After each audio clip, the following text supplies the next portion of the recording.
it was fun because I had him get on the phone with my son and because my son loves Boss Baby. And so my young son was just like freaking out, so yeah, it's just so much fun, working with somebody of that caliber.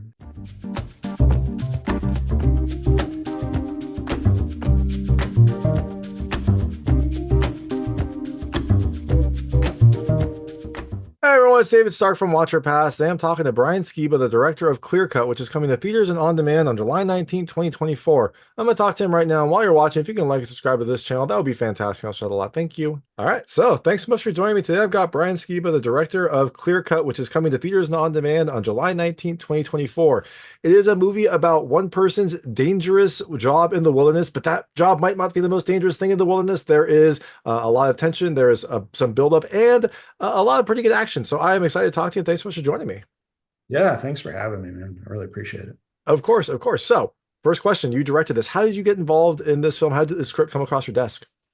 Initially I was set to direct a film with Bruce Willis with the producers, and Bruce unfortunately retired, and so they came to me right after we found out Bruce wasn't gonna be able to do the film, and they said, let's find something else for us to do.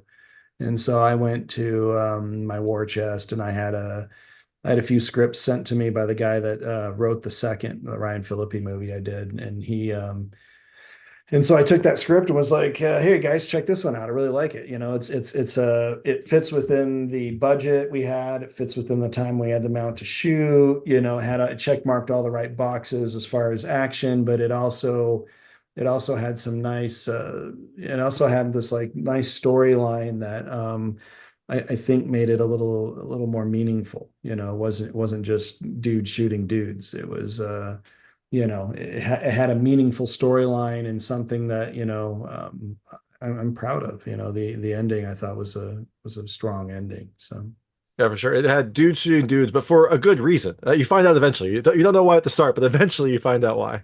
exactly, yeah, that's the idea. Yeah. And so, the big draw for this movie is Alec Baldwin. I think I assume that's the big draw. I don't know, what other people think. But how did you get Alec involved in this? He had a relatively short appearance, but it was, nice to see him back on screen. It was shortly after the accident, and he wasn't doing a lot, but he liked the script. I mean, he came to me and said, I really like the script.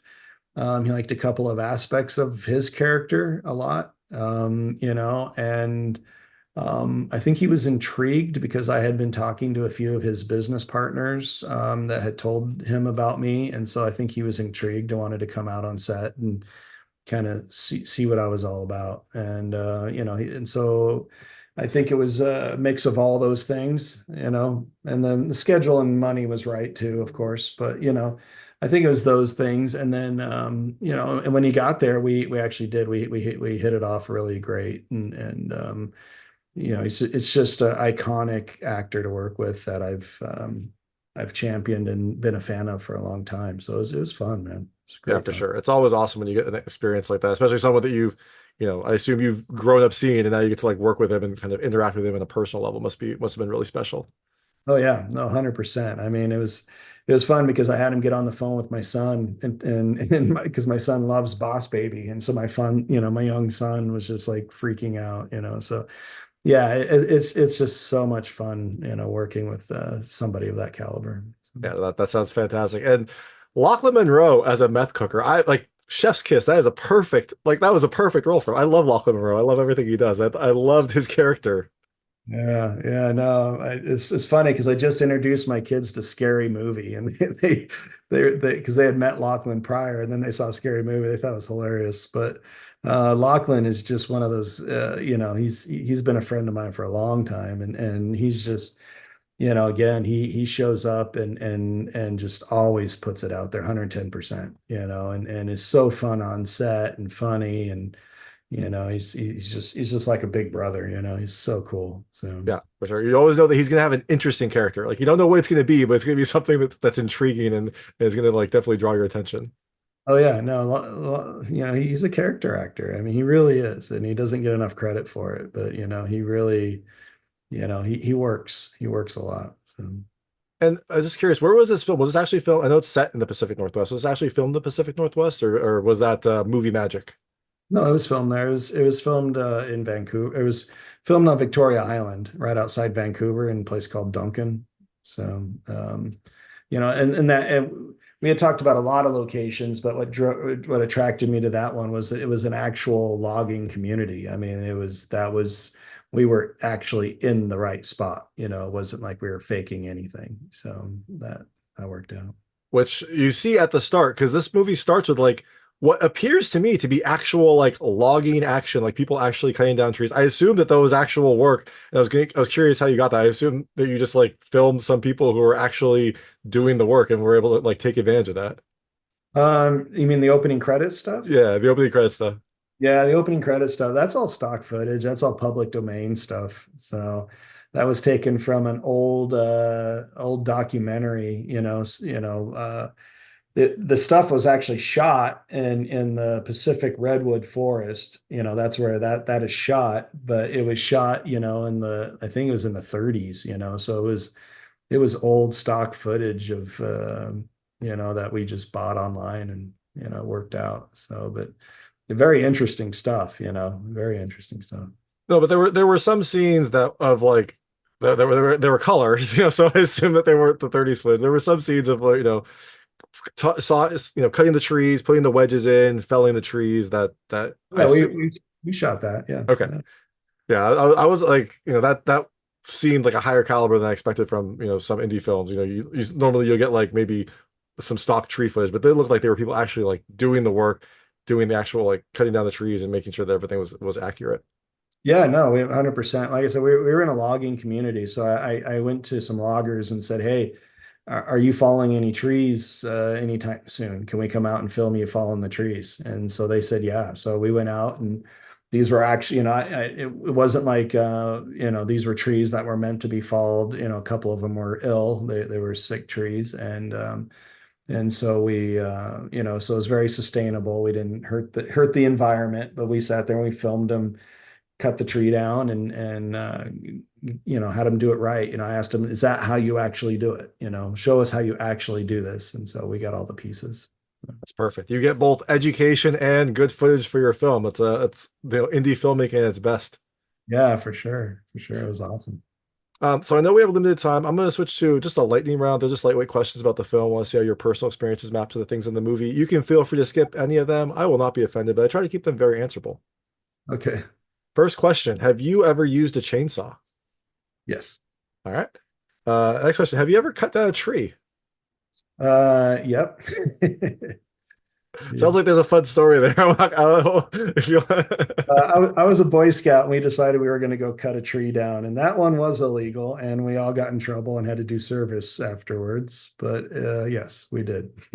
I assume that they made you plant additional trees. I was also a Boy Scout. We did some things that were, rambunctious, and there was always some sort of service component after when they were found out. Yeah, we planted trees and had to do a bunch of hours. They weren't happy with us at the scout camp. So Yeah. Well, I'm sure the camp looked very nice after you were done with it. What is the most money that you've ever found? most money I've ever found, not much. I would say probably a couple $100. Yeah. That's legit, but yeah, nothing like what's in this movie, but still a good amount. Yeah. When was the last time that you went camping? Not it was last year this time. We went on a family trip, went camping. So it was right after we filmed this movie, actually. So Oh, perfect. I don't know where you're from. Was it in the Pacific Northwest also, or was it somewhere else? yeah, I live in Los Angeles, but we went up to the Redwood Forest, funny enough. We went up there and camped up there. It was beautiful. Perfect, perfect, and yeah, always good to get away from the LA heat. Yeah. Have you ever had to go undercover? No, no, no. Be fun, but no. I think yeah, especially like you hear about people that go to like conventions and things like that and go undercover as themselves and then like have a big reveal. I think that would be really fun. Yeah, that would be fun. That'd be good. If you ever had to like drop off the grid, where would you go? Montana. Montana's beautiful. It's like beautiful. I mean, the cold winters, but yeah, I love it there. It's a great place. Yeah, and an easy place to disappear since there are not a ton of people and there's a lot of land. So that is a perfect place to go. Yeah. So the film is coming to theaters on demand on July 19th, 2024. You are out promoting it, getting the word out, letting people know. But I imagine you have other films in your war chest, other scripts that you're working on. So after people see Clear Cut, what can they look for next from you? I've got a film with starring Stephen Dorff and Nick Cage. It comes out in the spring of next year. It's a Western called The Gunslingers. And so that'll be spring. I think around February is the release date. And then I have another Western roughly in about the same time. That one's Sean Astin, Casper Van Dien, and Jeff Fahey. And it's called Guns of Redemption. So I did two Westerns back to back. And they'll both release roughly about the same time. That's awesome. I love all those actors. So I'm excited to see them in a Western role. So you can wait for both of those. Before that, check out Clear Cut coming to theaters and on demand on July 19th, 2024. This is Brian Skiba, the director. Thank you so much for your time. Hey, thanks for having me. Really appreciate it. That was Brian Skiba, the director of Clear Cut, which is coming to theaters and on demand on July 19th, 2024. It is a wilderness thriller where one person's dangerous logging job might not be the most dangerous thing in this forest. If you like this interview, please like and subscribe to this channel. It helps me out a lot. Make sure all my new content goes straight to you. Thank you.